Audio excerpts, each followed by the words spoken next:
Functioning democracy completes peaceful transition of power.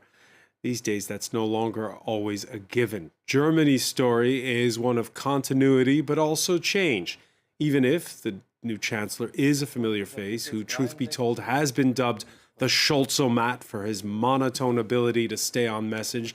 Olaf Scholz may sound boring, but the platform of the country's first three-party coalition since the 1950s reads like a manifesto for wholesale reform. The new government, 8 women, 8 men, it pledges to modernize the economy, manage the next wave of needed immigrants in that country, go green faster, and to do it all on a budget. How much of a transformation can Europe expect? Change or continuity? As Social Democrat Scholz takes over from Angela Merkel after first serving as her finance minister in the previous coalition government. The new chancellor's first foreign trip will be on Friday to Paris, where there's a fair amount of Germany envy these days, you might say.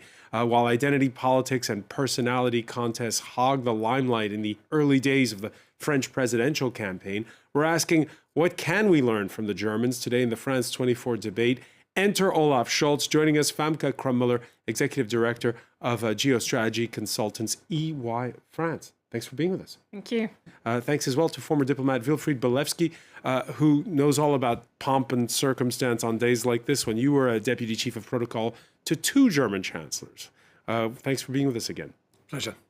With us as well, Matthew Kvordrup, Professor of Political Science at Coventry University and the author of Angela Merkel, Europe's Most Influential Leader. The book dates back to 2016. We'll be asking you if that was still the case in her waning days. Thanks for joining us.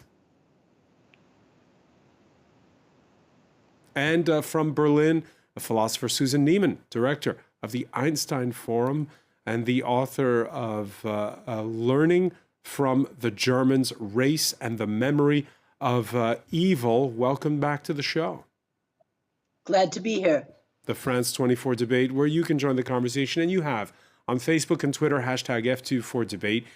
16 years of Angela Merkel, 2 months of negotiations, and here we are. Mit Ja haben gestimmt 395 Abgeordnete.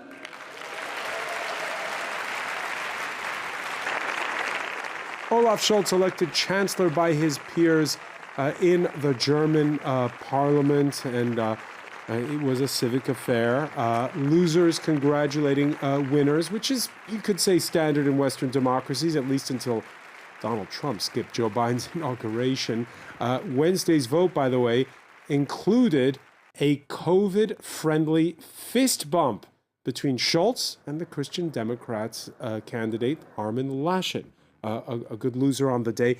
And that fist bump, will this surprise you, Wilfried Belewski? It trended on Twitter that the Germans taking pride in this moment. Times are changing, and you have to adapt, including in politics. When you talk about change of leadership, I would distinguish the leader, the person is changing, but the style of leadership remains. Why?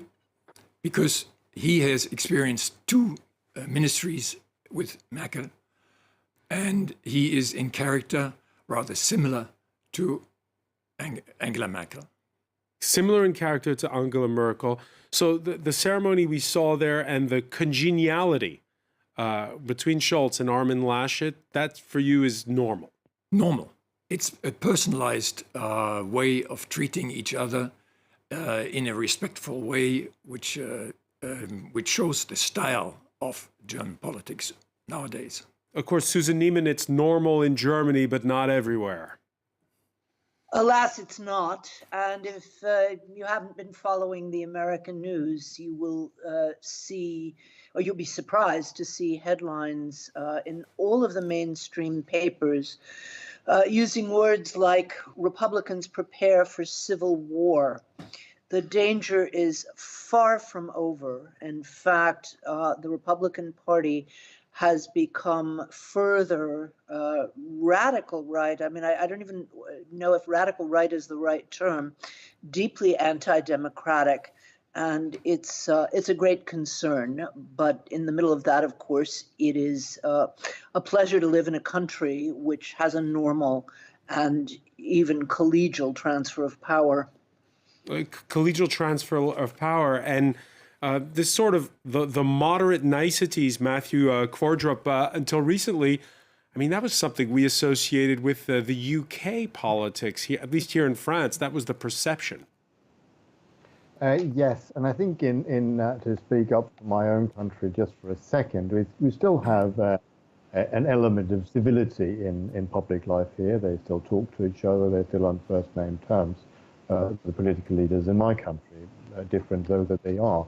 But I think in Germany, it is a wonderful change. I remember back in, I probably don't personally remember back when Konrad Adenauer was Chancellor and Willy Brandt was the challenger. And Adenauer was not always respectful to his colleague there, but it changed. And I was there in Germany when the Christian Democrats lost to the Social Democrats in 1998. I remember Helmut Kohl, the then German Chancellor of CDU, greeted Joschka Fischer from the Green Party in the most cordial sort of way. And there was that element of civility there. So it changed in the 1980s, and it's a wonderful thing to see that politics is a game where you can be respectful. Gosh, a change towards more civility. Susan Neiman? Yeah, may I just add, because it's not something that people like to speak about, Adenauer's lack of civility, as it was just described, included campaigning against Brandt with the slogan, "What was Herr Brandt doing abroad for 12 years? We know what we were doing in Germany." That is attacking Brandt for exactly the thing that so many people in the rest of the world honored him for, namely emigrating from Nazi Germany. So I don't consider lack of civility to be a sufficient description of what happened during that 1962 election.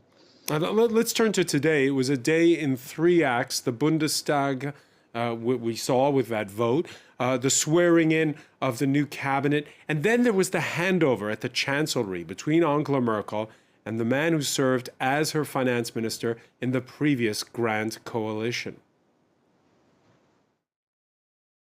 I'm very grateful for what we have done so far. I look forward to the new task. I look forward to all the work here. It will be a new beginning for our country. In any case, I will do everything to work towards that.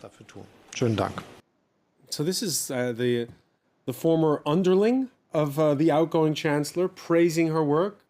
So there's the message of continuity, and in the same sentence, promising change, Famke Kronmüller. I think that's exactly what's interesting here is to understand how much continuity will we actually see and how much change will we see. Of course, as was just alluded to, there will be a certain continuity in leadership style coming out of Germany because that's the way politics gets done to a certain extent there. But then at the same time, of course, we have first time a 3-party coalition at the national level. We have a chancellor who is from a different party, from the Social Democrats in coalition with the Liberals and the Greens. So all the ministries, or a big majority of the ministries, will have changed party. And so there will be change. There will be change in foreign policy, at least in the tone. So it will be interesting to watch. And again, talking about the way this day has unfolded, when you look at what's only just beginning here in France with a presidential election campaign, granted it's different. You're not running for chancellor here in this country, running for president.